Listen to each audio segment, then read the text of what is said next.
Voici l'histoire palpitante et merveilleuse de Cimano.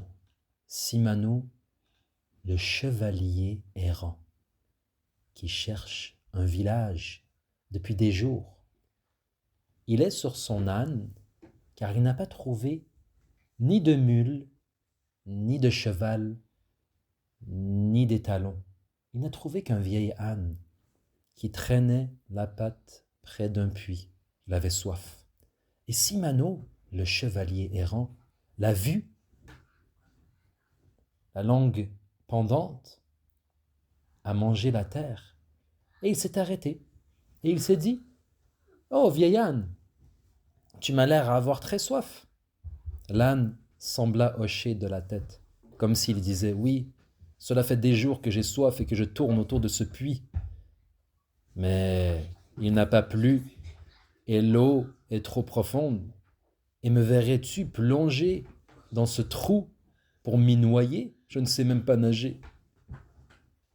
Cimano sourit en comprenant cette réponse de l'âne et il lui dit, ne t'inquiète pas, vieil âne. Moi, je suis un chevalier errant et je t'aiderai aujourd'hui. Ne t'inquiète pas. Et il se penche. Avec la manivelle, fait descendre le seau jusqu'au fond du puits et ramène le seau d'eau rempli d'une boisson tellement désaltérante. Il la dépose. Il dépose le seau près de l'âne en lui caressant la tête et lui dit, vas-y, vas-y mon ami. Et il lui dit, bois mon ami, bois. Et l'âne boit, tellement il boit qu'il finit le seau. Cimano reprend le seau, le fait descendre et le ramène pour lui. Et encore une fois, l'âne boit. Alors il dit, tu n'es pas un âne, toi, tu es un chameau ou un dromadaire. Et troisième fois encore, l'âne boit tout le seau d'eau, tellement il boit qu'à la fin, il voit son ventre rempli tellement gros que l'âne se met à genoux et finalement se couche très proche d'un arbre et s'endort. Et Cimano reste là après avoir bu un peu d'eau et le regarde et attend qu'il se réveille et il se dit, je vais lui proposer de devenir mon cheval. Eh bien non, pas mon cheval, mais mon âne. Et effectivement, juste avant le coucher du soleil, l'âne se réveille, ouvre ses oreilles et remarque que le chevalier errant est toujours présent. C'est là qu'il lui dit, Cimano, âne, vieille âne, toi qui as bien bu, je ne pense plus que tu as soif pendant des semaines après avoir bu autant. Voudrais-tu être mon cheval, ou devrais-je dire mon âne? Car je cherche un village perdu. Je cherche une famille que je n'ai plus revue depuis des années. Je cherche une aventure. Viens, nous allons partir à l'aventure. Qu'est-ce que tu fais de toute façon ici seul? Tu as perdu ta famille? L'âne baisse la tête. Et Cimano comprend que l'âne a perdu sa mère, il a perdu son père, il a perdu son frère aussi, et il est seul maintenant, seul au monde. Cimano se dit, je comprends ta peine, moi aussi j'ai perdu ma famille. Justement, je les recherche, mais je ne pense pas qu'ils sont morts. Toi aussi, peut-être tu pourrais les retrouver. L'âne baisse les yeux davantage. Ah, je comprends, ils sont bel et bien morts. Que leur est-il arrivé? L'âne baisse les yeux davantage.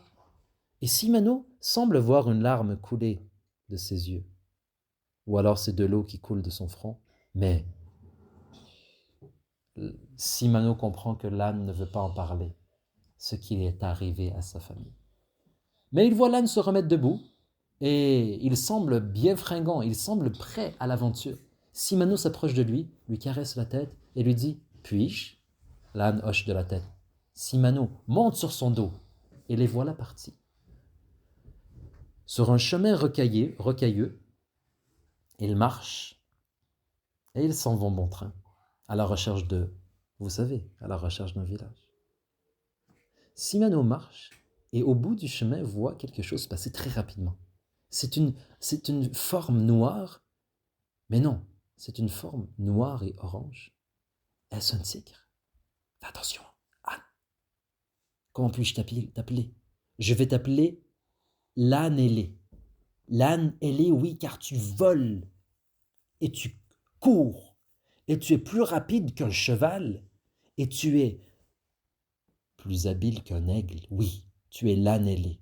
Âne ailé, fonce! Et comme si l'âne avait des ailes, il se met à courir, mais comme un cheval, comme un étalon, à la poursuite de cette forme.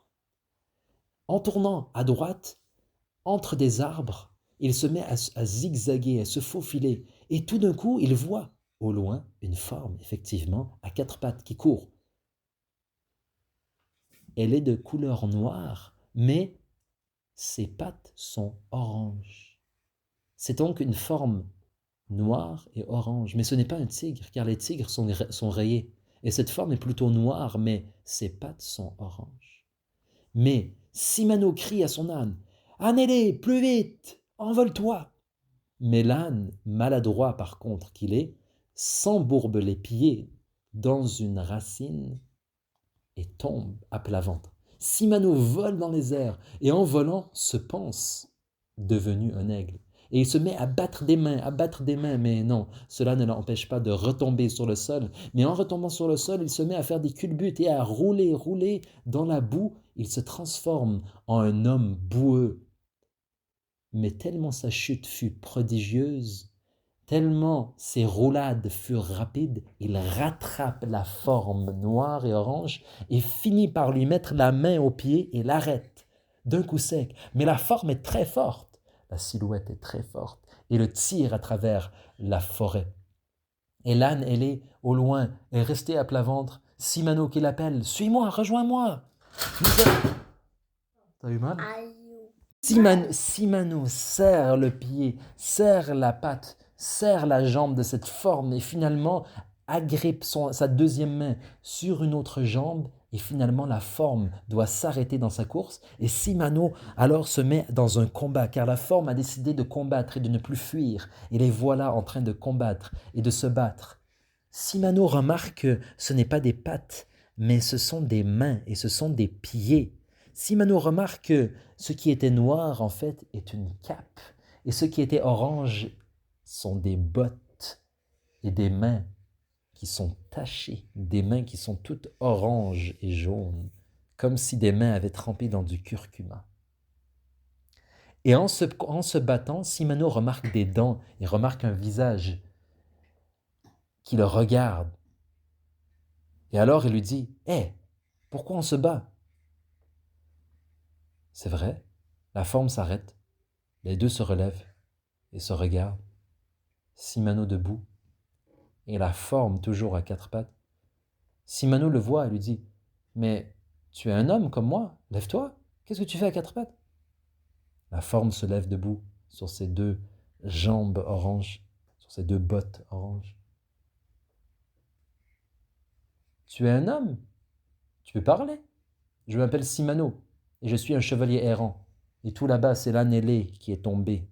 Lève-toi, âne ailé, rejoins-moi. » L'âne ailé parvient jusqu'à lui.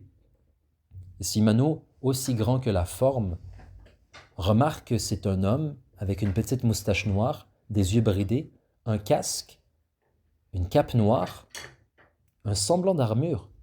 Serais-tu par hasard, toi aussi, un chevalier errant? Ou alors, serais-tu devenu une bête sauvage? Car je te voyais marcher à quatre pattes. L'homme se redresse la tête et lui dit, « Non, je ne suis pas un chevalier errant, je ne suis pas une bête, mais je dois marcher à quatre pattes. » Pourquoi? Ne sais-tu pas que dans cette forêt, je suis recherché par le roi? Il a mis ma tête à prix, c'est-à-dire qu'il veut ma tête. C'est vrai. Et qu'est-ce que ça te fait de marcher à quatre pattes? Il lui dit, si je marche à quatre pattes, je ne suis plus vu. On me prend pour une bête. Toi-même, tu m'as pris pour un tigre, ou pour un puma, ou pour une bête sauvage. Il dit, c'est vrai. Et alors, si on te capture, nous aurons quoi? Je suis voulu vivant ou mort par le roi de ce pays. Et vivant, ce sera 10 000 pièces d'or. Et mort, 5 000. Simano est tout content car il trouve sa première aventure. Sans réfléchir, il sort de son sac une grande corde et il attache la forme, l'homme, aux jambes oranges. Il attache ses mains et ses pieds et le ligote sur son âne et lui dit maintenant, nous allons au château du roi pour recevoir une grande récompense. Et avec cette récompense, je ferai de toi un véritable cheval. Tu es un âne ailé maintenant, mais je te transformerai en un cheval ailé. Et moi, je deviendrai non pas un chevalier errant, mais je deviendrai le chevalier du roi. Et il me nommera le chef de son armée. Et je pourrai retrouver mon village perdu et ma famille. Merci, ô toi, forme orange et noire. Comment t'appelles-tu? Il dit, je m'appelle Samour. Samour Louran, et je suis voulu par le roi 10 000 pièces d'or vivants et 5 000 morts. Alors s'il te plaît, ne me tue pas, car je vaux beaucoup plus si je suis vivant.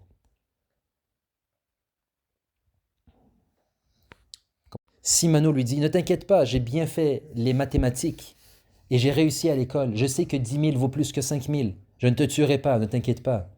Je vais de ce pas retourner au puits, remplir ma gourde. Je te ferai boire, je te nourrirai comme un bon prisonnier doit être nourri. Seulement, tu dois m'indiquer le chemin pour aller jusqu'au palais du roi, car je ne le connais pas. Simor Louran lui dit, ne t'inquiète pas. Je connais exactement le chemin qui mène au palais, car c'est de là que je viens, c'est de là que je me suis enfui. Simano dit, comme tu es un bon prisonnier, je te récompenserai. Si nous passons par une échoppe ou par un marché où se vendent du bon raisin ou des fruits secs, des figues, je t'en achèterai. Je te récompenserai par de bons repas, je te ferai grossir comme cela le roi sera fier de te voir bien vivant. Et peut-être si tu es très bien vivant, tu vaudras plus cher. Peut-être que le roi me donnera davantage que 10 000 pièces d'or. Simour Louran dit, comme tu es intelligent, ô Simano, le chevalier errant qui deviendra bientôt chef de l'armée du roi. Viens, ou plutôt, fais marcher ton âne, j'ai soif. Simano, tout heureux de son début d'aventure, retourne au puits, fait boire le prisonnier et puis lui dit, « Alors, où se trouve le palais du roi ?»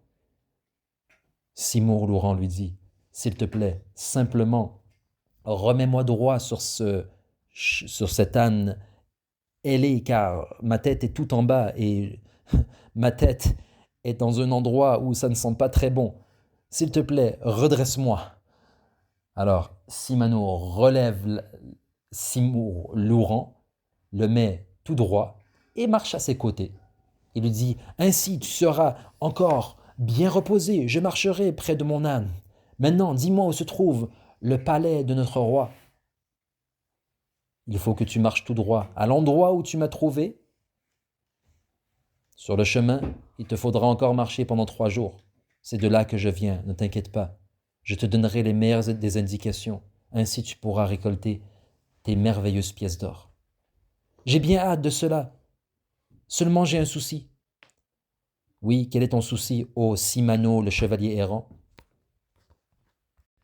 Quel est ton souci, Simano, le chevalier errant, qui deviendra bientôt chef de l'armée du roi? Mon souci, c'est que j'ai une bonne nature et j'aime récompenser ceux qui me font du bien. Toi qui me permets de revenir à notre roi et de récolter par ta présence 10 000 pièces d'or et peut-être davantage, car tu seras devenu gros par mes bons soins. Comment pourrais-je te récompenser? Qu'est-ce que le roi fera de toi? Ah, le roi me veut vivant car il veut me torturer et ensuite me tuer. C'est simplement cela. Et donc tu ne pourras pas vraiment me récompenser. Mais durant les prochains jours, avant d'arriver au palais du roi, s'il te plaît, traite-moi bien et parle-moi. Et peut-être qu'ensemble, nous deviendrons amis. Je n'ai jamais eu d'amis. Si j'ai un ami pendant 3 jours, cela me vaudra beaucoup plus que toutes les pièces d'or du monde. Et en fait, peut-être même plus que toute ma vie. Simano réfléchit, se gratte la tête et dit, « D'accord, et si tu veux, je demanderai à mon cheval, ou plutôt à mon âne ailé. Chut, âne ailé, nous allons ralentir un peu. Nous allons faire de 3 jours une semaine. Nous allons marcher lentement. Comme cela, tu seras encore plus gros, mon prisonnier, et nous aurons davantage le temps de se connaître et de discuter. Et comme tu l'as dit, l'amitié vaut plus que l'or. Et c'est ainsi que commence l'histoire et l'aventure de Simano, le chevalier errant, qui vient de capturer Simour l'Ouran. La suite, bientôt.